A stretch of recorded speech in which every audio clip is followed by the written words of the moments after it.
ప్రభుత్వాన్ని పరామర్శించిన మాజీ ఎమ్మెల్యే పట్నం నరేందర్ రెడ్డి కుటుంబ సభ్యులకు 10,000 రూపాయల ఆర్థిక సహాయాన్ని అందజేశారు. నారాయణపేట జిల్లా కోస్గి మున్సిపాలిటీలోని 9వ వార్డుకు చెందిన బాలమణి ఇంటికి వెళ్లి కుటుంబ సభ్యులను పరామర్శించిన మాజీ ఎమ్మెల్యే పట్నం నరేందర్ రెడ్డి అనంతరం మాట్లాడుతూ బాలమణి కుటుంబ సభ్యులకు ఇందిరమ్మ ఇల్లు మంజూరు చేయాలని, అలాగే 10 లక్షల రూపాయలు ఆర్థిక సహాయం అందజేయాలని ప్రభుత్వాన్ని కోరారు. ఉండడానికి గూడు లేదని తనని ఇందిరమ్మ ఇల్లు మంజూరు చేయాలని అధికారులను వేడుకున్నా ఇల్లు మంజూరు చేయలేదని, ఇందిరమ్మ ఇల్లు రాలేదని బెంగతో బాలమణి చనిపోయిందని మాజీ ఎమ్మెల్యే పట్నం నరేందర్ రెడ్డి ఆరోపించారు. నిరుపేదలకు ఇండ్లు ఇస్తున్నామని మంత్రులు చెబుతున్నా ఆచరణలో పేదలను గాలికి వదిలేసి పెద్దలకు మాత్రమే ఇందిరమ్మ ఇల్లు మంజూరు చేస్తున్నారని మాజీ ఎమ్మెల్యే ఆరోపించారు. వెంటనే అధికారులు 2వ విడతలో బాలమణి కుటుంబీకులకు ఇందిరమ్మ ఇల్లు మంజూరు చేయాలని డిమాండ్ చేశారు. ఈ కార్యక్రమంలో వెంకట్ నరసింహ, కోనేరు సాయప్ప, నరేందర్ రెడ్డి, జనార్దన్ రెడ్డి, మధు, బెజ్జు నీలప్ప తదితరులు పాల్గొన్నారు. ఈ గల్లీలో ఒకటే ఇల్లు వచ్చింది. శాంసన్ ఎవ్వరికి కాలేవు, ఒక్కటే శాంసన్ అయింది, ఎవ్వరికి రాలేవు. అందరు కిరాయిలకే ఉన్నారు. మా కొడుకులు కూడా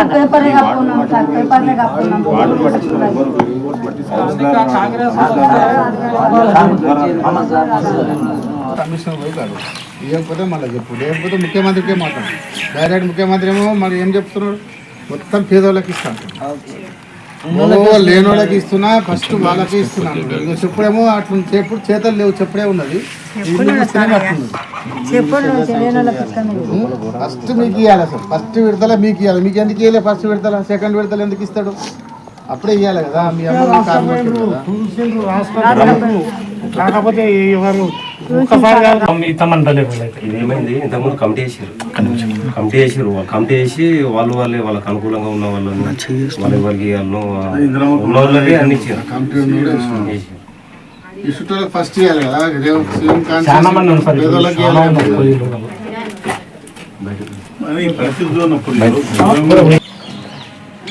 ఇల్లు అని పల్వరిచ్చింది, గుండె వాళ్ళకి చచ్చిపోయింది. 2 రోజుల నుంచి అడుగుతుంది ఇల్లు. 4 రోజులు నెల నుంచి తండ్లాడింది అమ్మ. నెల నుంచి అడిగింది, నెల నుంచి పలవరించి ఎవ్వరు పట్టించుకోలేరు. సార్ వచ్చినప్పటి నుంచి అప్లికేషన్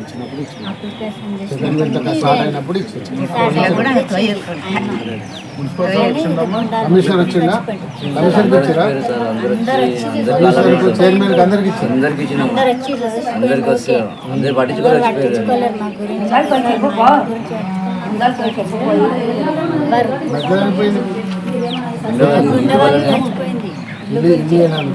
అదే పిల్లలు ఉండరు, ఎట్లయితుంది ఏమైతుంది అంటే గుండె వలిగింది. ఆమె కూడా అంగ చెరకొడుక పిల్లలు చిన్న చిన్నగా ఉండరు, ఎట్లయితే నా పిల్లకు ఇదైంది మా అమ్మ. ఆ పిల్ల కూడా హుషారు లేదు అంతా. 9వ వార్డు పర్యటించడం జరిగింది. ఈ కోస్గి మున్సిపాలిటీ 9వ వార్డులో మాణ్యమ్మ అని ఒక వృద్ధురాలు బాలమణి అలియాస్ బాలమణి, మాణ్యమ్మ అలియాస్ బాలమణి గత నెల రోజుల నుంచి ఇల్లు కావాలని చెప్పి ఇందిరమ్మ ఇల్లు అప్లికేషన్ పెట్టుకొని కమిషనర్ ఆఫీస్ చుట్టూ తిరుగుతూ ఉన్నది. కమిషనర్ గారి కాళ్ళు కూడా మొక్కడం జరిగింది. కానీ కనికరం లేకుండా ఆ ఇల్లు ఇవ్వనందుకే ఈరోజు బాలమణి దిగులు చెంది చనిపోవడం జరిగింది. 2 రోజుల క్రితం చనిపోయింది. ఆ ఇల్లు చూసినారు ఇప్పుడే పత్రిక సోదరులు కూడా. చాలా ఘోరమైన ఇల్లు. వర్షం పడితే కూర్చోడానికి స్థలం లేకుండా వాళ్ళ కూతురు, వాళ్ళ అల్లుడు, 3 పిల్లలు కూడా ఉన్నారు అతనికి. మరి దీన్ని ముఖ్యమంత్రి గారు ఏం చేస్తూ ఉన్నారు? ముఖ్యమంత్రి సొంత నియోజకవర్గంలో కోస్గి మున్సిపాలిటీలో ఒక పేదవాళ్ళకి ఇల్లు ఇవ్వలేని పరిస్థితి ఉన్నది.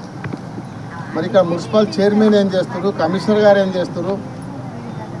ముఖ్యమంత్రి గారు ఏమో అందరికీ ఇల్లు ఇస్తున్నామని చెప్తా ఉన్నారు. పార్టీలకు అతీతంగా ఇస్తున్నాం. మొట్టమొదటి విడతల పేదవాళ్ళకే ఇల్లు ఇస్తున్నామనేమో ముఖ్యమంత్రి గారు చెప్తున్నారు. ఒక పక్క పొంగులేటి శ్రీనివాసరెడ్డి గారు హౌసింగ్ మినిస్టర్ కూడా అట్లే చెప్తా ఉన్నారు. మేము పారదర్శకంగా ఇస్తూ ఉన్నాం, ప్రతి ఒక్క పేదవాడికి ఇల్లు ఇస్తున్నామని చెప్తా ఉన్నారు. కానీ ఇక్కడ 2వ విడత వచ్చింది, ఇంతవరకు కూడా బాలమణికి ఇల్లు రాలేదు. ఈ 2వ విడతలో కూడా 4 రోజుల క్రితం అప్లికేషన్ పెట్టుకుంది. కమిషనర్ గారు కాళ్ళు మొక్కింది. ఎన్నిసార్లు కమిషనర్ చుట్టూ తిరిగితే దిగులు చెంది ఆ ఇల్లు ఇవ్వనందుకు, ఇందిరమ్మ ఇల్లు రానందుకే బెంగ పెట్టుకొని ఆమె చనిపోవడం జరిగింది 2 రోజుల క్రితం. వాళ్ళ కూతురు కూడా అదే చెప్తా ఉన్నది, వాళ్ళ అల్లుడు అదే చెప్తా ఉన్నది. ఈరోజు బాలమణి సావుకు ముఖ్యమంత్రి బాధ్యత వహించాలి, ఇక్కడ ఉన్న మున్సిపల్ కమిషనరే బాధ్యత వహించాలి, చైర్మన్ బాధ్యత వహించాలి. ఆమె చావుకు కారణమైనరు ఇంద్రమ్మ ఇల్లు ఇయ్యనందుకే బాలమణి చనిపోయింది కాబట్టి ఆమె చావుకు కారణమైన చైర్మన్ గారి మీద, మున్సిపల్ కమిషనర్ మీద కూడా కేసు పెట్టాలి. ఇట్లా పేదవాళ్ళకి ఇల్లు ఇవ్వకుండా ఇంద్రమ్మ కమిటీలు పెట్టి, కమిటీ మీటింగ్ పెట్టి అందులో అప్రూవల్ కావాలంట. ఇంద్రమ్మ కమిటీలు అప్రూవల్ చేయాలంటే ఎవరికి చేస్తారు అప్రూవల్? పెద్ద పెద్ద ఉన్న వాళ్ళకి అప్రూవల్ ఇస్తూ ఉన్నారు. అట్లాంటి పరిస్థితి ఇందిరామ ఇళ్ళలో ఉన్నది. మరి ముఖ్యమంత్రి గారి కాన్స్టిట్యూన్సీలోనే సొంత కాన్స్టిట్యూన్సీలో ఈ పరిస్థితి ఉంటే, వరంగల్ కాన్స్టిట్యూన్సీలోనే ఈ పరిస్థితి ఉంటే తెలంగాణ ఏ పరిస్థితి అర్థం చేసుకోవచ్చు. నేను ఇప్పటికైనా డిమాండ్ చేస్తున్నా ముఖ్యమంత్రి గారిని, తప్పకుండా వాళ్ళకి ఇమ్మీడియట్గా ఒక వారం రోజుల లోపల ఇందిరామ ఇల్లు మంజూరు చేయాలి. లేకపోతే మున్సిపల్ కమిషనర్ ఆఫీస్ ముట్టడి చేస్తాం. వాళ్ళ కుటుంబానికి ఇల్లు ఇవ్వాలి, ఆ కుటుంబాన్ని ఆదుకోవాలి, వాళ్ళకు ఒక 10 లక్షల ఆర్థిక సాయం చేయాలి ప్రభుత్వం. ఇందిరమ్మ ఇల్లు ఇవ్వాలని చెప్పి డిమాండ్ చేస్తాం, ముఖ్యమంత్రి గారు డిమాండ్ చేస్తూ ఉన్నాం. ఈరోజు చైర్మన్ గారు కూడా తప్పకుండా మీరు డిమాండ్ చేస్తూ ఉన్నాం. తప్పకుండా వాళ్ళకి ఇల్లు వారం రోజుల లోపల వాళ్ళకి ఇల్లు కానీ ఆర్థిక సాయం అందించకపోతే పెద్ద ఎత్తున కమిషనర్ ఆఫీస్ ముందు ధర్నా చేస్తామని చెప్పి తెలియజేస్తూ సెలవు తీసుకుంటాం.